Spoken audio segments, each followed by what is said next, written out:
Hey guys, so today we are looking at the dwarf caiman's enclosure.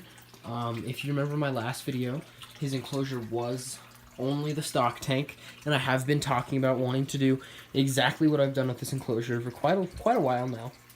And so basically, it's not completely done. I'll tell you what else I'm going to do. But basically, I've taken a full sheet of plywood, cut the shape out of my stock tank, dropped it down in there, and just, you know, two feet up and just screened in the whole thing. I'm actually using my walls as two of the walls in the enclosure, and the snake rack is the other.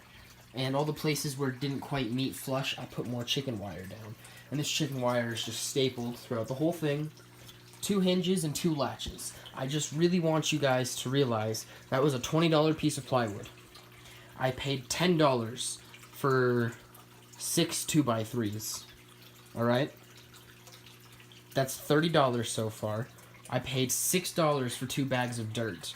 I paid $6 for my 2 hinges and my 2 latches.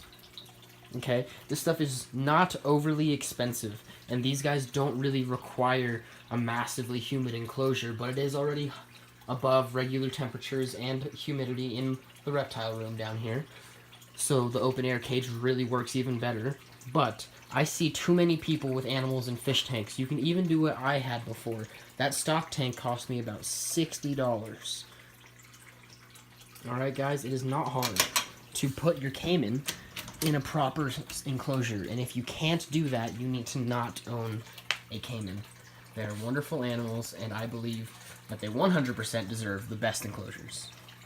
So, the water is not filled to the brim yet, but it will be soon. And that is because there were a few holes drilled for old things that when I had the water monitor using this, when she was using that, I had a couple floating things zip tied in place there. And it just has some silicone in there. I'm letting that cure before I let the water fill all the way. Don't want to take that risk. And also, there's a plastic liner down here to protect the wood and the walls from any kind of dirt and water. But I'm also going to be buying some AstroTurf.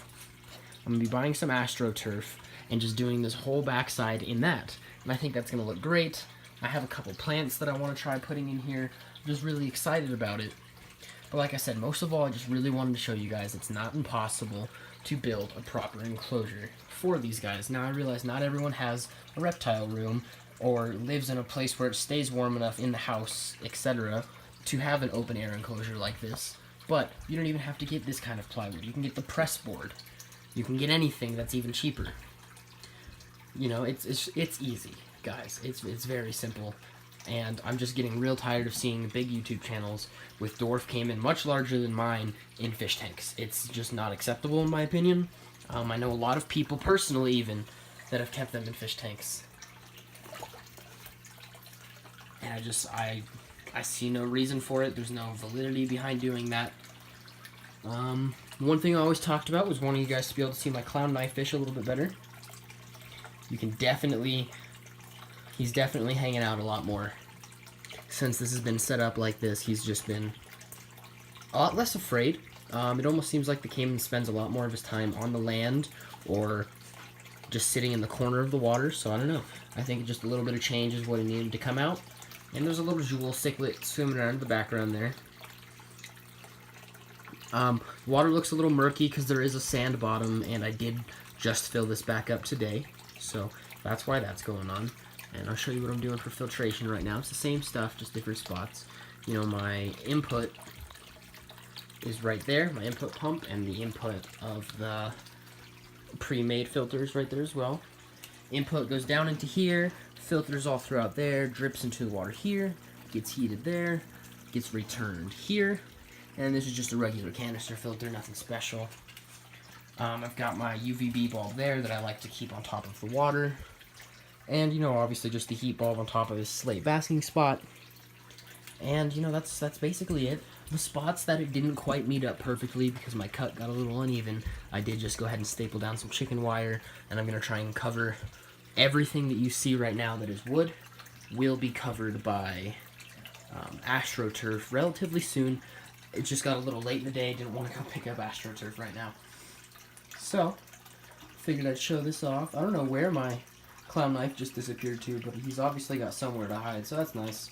He must have found his way behind a stack up of rocks there. But pretty much just wanted to update you guys on this. It is a very large enclosure. I'm very happy with the way this turned out. A few things I had to get a little bit scrappy with. Right there and back there, I did run out of 2x3s, but I had trim for my plywood, so I wasn't worried about it.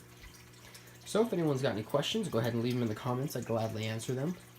And I will see you guys next time.